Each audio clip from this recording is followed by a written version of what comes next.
Hello everyone and welcome back to Jacklet Educational Channel. So this is the part 5 for the previous year's questions for the RSPCB JSO and JEE entrance, and it will be equally useful for the UGC NET Environmental Science examination.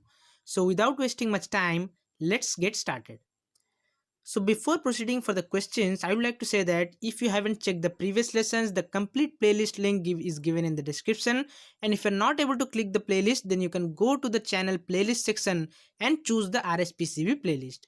So let's start with the first question. So the first question is, from which of the following industries or the factories the chromium is most commonly released in the water bodies? And you have the options on your screen.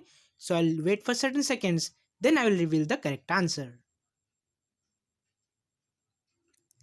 So here, the industries which are mostly releasing the chromium in the water are option number C, the tanning industry, electroplating industry, as well as the dyeing industries. They release the chromium. So in which form they are releasing? Actually, it is released in the form of the hexavalent chromium, that is chromium 6, which is very toxic, and it moves higher up in the food chain due to the biomagnification, and its concentration increases, and then it reaches the human being and animals and causes many death. So let's move to the next question. The next question is, the carbon monoxide, that is carbon monoxide, is a pollutant because of its which of the following characteristic? So here the correct option will be option number B. It reacts with the hemoglobin present in our blood. So that is the most important thing you should note down, that when this carbon monoxide, as you can see in this picture, it reacts with the hemoglobin faster than it reacts with the oxygen. That means hemoglobin is attracted more towards carbon monoxide than towards the oxygen. And as a result, the oxygen is not able to reach throughout the body, which causes suffocation and eventually the patient dies. So let's move to the next question. The next question is, in which year the NGT, that is National Green Tribunal Act, was published? So this is National Green Tribunal Act, which was published in which of the following years? So I guess everyone will be able to answer this because this is very frequently asked question, and the correct option will be option number C. In the year 2010, this NGT Act was published. So let's move to the next question. So the next question is, the flame photometer, the instrument, is used to determine which of the following elements? So the options are on your screen. So think about it very carefully. And here the correct option will be, the flame photometer is used to determine the sodium and potassium element, and along with that it is also used to determine lithium and calcium. So you should note it down. These are also very important. Let's move to the next question.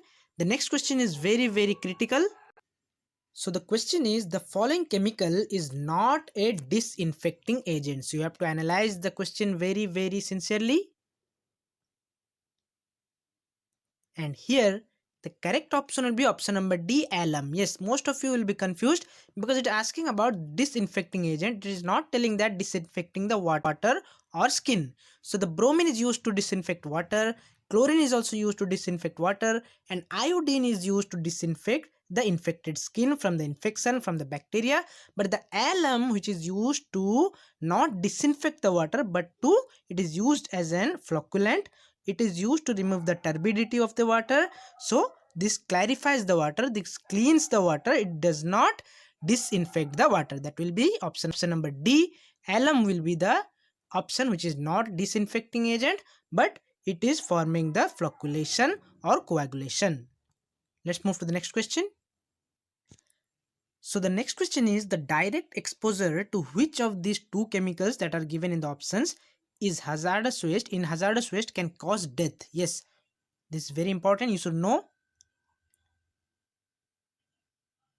And here the correct option will be option number B. Yes, when mercury and cyanide are exposed directly through the oral method, then they can cause the death in us. So you should be aware and you should be very careful while handling these chemicals. Let's move to the next question. So the next question is, the separate disposal of e-waste, that is electronic waste, is necessary mainly due to which of the following reasons? And here The necessary thing why we should dispose the e-waste separately is because of the leaching of the metals. Yes, the metals which are present in the e-waste, that can be mercury, cadmium, that are very dangerous, that can cause defect in the human body if they are passed from the soil or water. So to prevent the leaching of those metal, the disposal of the e-waste is very important, and separately it should be disposed. Let's move to the next question. The next question is very conceptual. The question is, without the atmospheric greenhouse effect, the average surface temperature would be how much, or what would be the scenario if the greenhouse effect is not present in the atmosphere?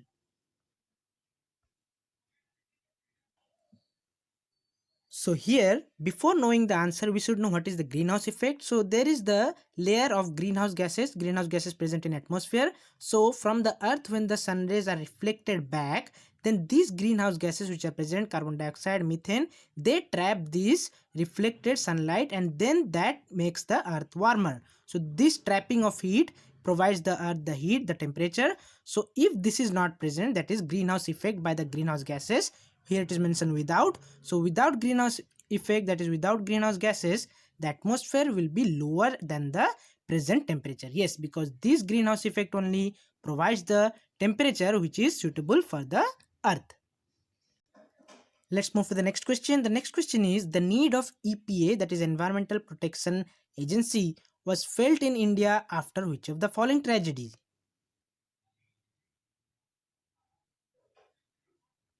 So here the correct option will be option number C. Yes, after the Bhopal gas tragedy which took place in the year 2 and 3rd December night in the year 1984, you should know that, that can be also asked in the question. After that, the government felt that there is a need of Environmental Protection Act, so it was done in the year 1986 after 2 years of the Bhopal gas tragedy. And one more thing you should note down, which gas was leaked, it is also frequently asked question. Methyl isocyanate. Methyl isocyanate was the gas which was released in the Bhopal gas tragedy. Let's move to the next question. So the next question is also analytical. A very easy question is given. You should not get worried about seeing this picture. So let us read the question as in the figure below. So this is the figure. An unsaturated air parcel moves from A to B. So air parcel is given here. From A to B, the parcel moves. So its volume will dash and its temperature will dash. So is it asking what will be the change in its volume, this parcel of air, when it moves from the A position to the B position in its volume and in its temperature. Here the correct option will be option number C, increase decrease. So what is this increase decrease? Its volume will increase. How? Because this air parcel, when it will move to upper part, then it will carry all the air from here. So as a result, its volume will increase. At the same time, the temperature will decrease. How? Because when the air parcel moves up, so the top of the hill, top of the mountain, you would have seen that it is lesser temperature. So as it moves up, the air cools down, so the temperature will decrease, but the volume is increasing because the air parcel will carry all the air throughout this way. So let's move to the last question of this video. So the last question is related to Rajasthan's GK. The question is, the first elected chief minister of Rajasthan was who?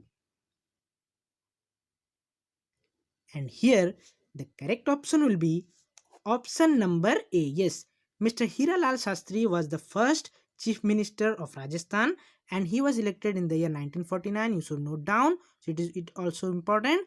And current chief minister of Rajasthan in 2021 is Sri Ashok Gehlot. So you should note down, Sri Ashok Gehlot is the chief minister of current 2021 chief minister of Rajasthan. So that's all in this part of the video. I hope you have enjoyed this. So try to note down all these things, and if you want more such video, don't forget to subscribe and hit the bell icon to get further updates. So all the best to everyone.